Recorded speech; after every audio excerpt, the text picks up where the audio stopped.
വിശുദ്ധ മത്തായി എഴുതിയ സുവിശേഷം അധ്യായം 18 വാക്യങ്ങൾ 21 മുതൽ 35 വരെ.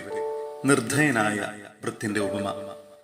അപ്പോൾ പത്രോസ് മുന്നോട്ട് വന്ന് അവനോട് ചോദിച്ചു, കർത്താവേ, എന്നോട് തെറ്റു ചെയ്യുന്ന എന്റെ സഹോദരനോട് ഞാൻ എത്ര പ്രാവശ്യം ക്ഷമിക്കണം? 7 പ്രാവശ്യം. യേശു അരുളി ചെയ്തു, 7 എന്നല്ല, 7, 70 പ്രാവശ്യം എന്നു ഞാൻ നിന്നോട് പറയുന്നു. സ്വർഗരാജ്യം തന്റെ സേവകന്മാരുടെ കണക്കു തീർക്കാൻ ആഗ്രഹിച്ച ഒരു രാജാവിന് സദൃശ്യം. കണക്കു തീർക്കാൻ ആരംഭിച്ചപ്പോൾ 10,000 താലന്ത് കടപ്പെട്ടിരുന്ന ഒരുവനെ അവർ അവന്റെ മുമ്പിൽ കൊണ്ടുവന്നു. അവന് അത് വീട്ടാൻ നിർവാഹമില്ലാതിരുന്നതുകൊണ്ട് അവനെയും ഭാര്യയെയും മക്കളെയും അവന്റെ സമസ്ത വസ്തുക്കളെയും വിറ്റ് കടം വീട്ടാൻ യജമാനൻ കൽപ്പിച്ചു. അപ്പോൾ സേവകൻ വീണ് നമസ്കരിച്ചുകൊണ്ട് പറഞ്ഞു, പ്രഭു, എന്നോട് ക്ഷമിക്കണമേ, ഞാൻ എല്ലാം തന്നു വീട്ടിക്കൊള്ളാം. ആ സേവകന്റെ യജമാനൻ മനസ്സലിഞ്ഞ് അവനെ വിട്ടയക്കുകയും കടം ഇളച്ചു കൊടുക്കുകയും ചെയ്തു. അവൻ പുറത്തിറങ്ങിയപ്പോൾ തനിക്ക് 100 ദനാറ നൽകാനുണ്ടായിരുന്ന തന്റെ സഹസേവകരിൽ ഒരുവനെ കണ്ടുമുട്ടി. അവന്റെ കഴുത്തു പിടിച്ച് ഞെരിച്ചുകൊണ്ട് അവൻ പറഞ്ഞു, എനിക്ക് തരാനുള്ളത് തന്നു തീർക്കുക. അപ്പോൾ ആ സഹസേവകൻ അവനോട് വീണപേക്ഷിച്ചു, എന്നോട് ക്ഷമിക്കണമേ, ഞാൻ തന്നു വീട്ടിക്കൊള്ളാം. എന്നാൽ അവൻ സമ്മതിച്ചില്ല. കടം വീട്ടുന്നതുവരെ സഹസേവകനെ അവൻ കാരാഗ്രഹത്തിലിട്ടു. സംഭവിച്ചതറിഞ്ഞ് മറ്റു സേവകന്മാർ വളരെ സങ്കടപ്പെട്ടു. അവർ ചെന്ന് നടന്നതെല്ലാം യജമാനനെ അറിയിച്ചു.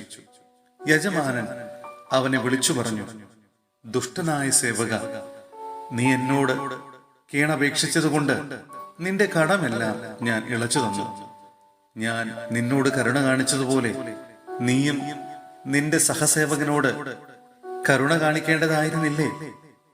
യജമാനൻ കോപിച്ച് കടം മുഴുവൻ വീട്ടുന്നതുവരെ അവനെ കാരാഗ്രഹാധികൃതർക്ക് ഏൽപ്പിച്ചു കൊടുത്തു.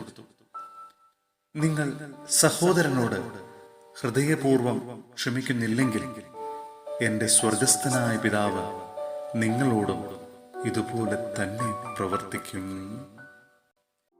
സഹോദരരെ, വിശുദ്ധ പൗലോസ്ലീഹ റോമായിലെ സഭയ്ക്ക് എഴുതിയ ലേഖനം അധ്യായം 15 വാക്യങ്ങൾ 1 മുതൽ 6 വരെ.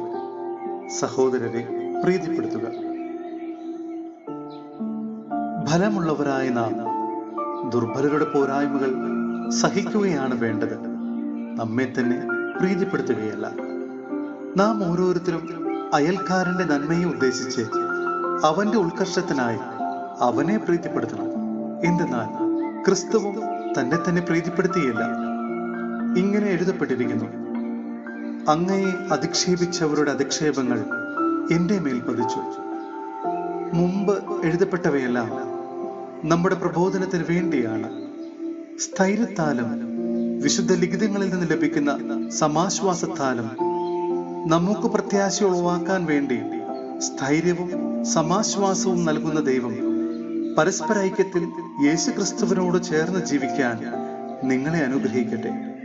അങ്ങനെ നിങ്ങൾ ഒത്തൊരുമിച്ച് ഏക സ്വരത്തിൽ നമ്മുടെ കർത്താവായ യേശു ക്രിസ്തുവിന്റെ ദൈവവും പിതാവുമായവനെ മഹത്വപ്പെടുത്താനിടയാകട്ടെ.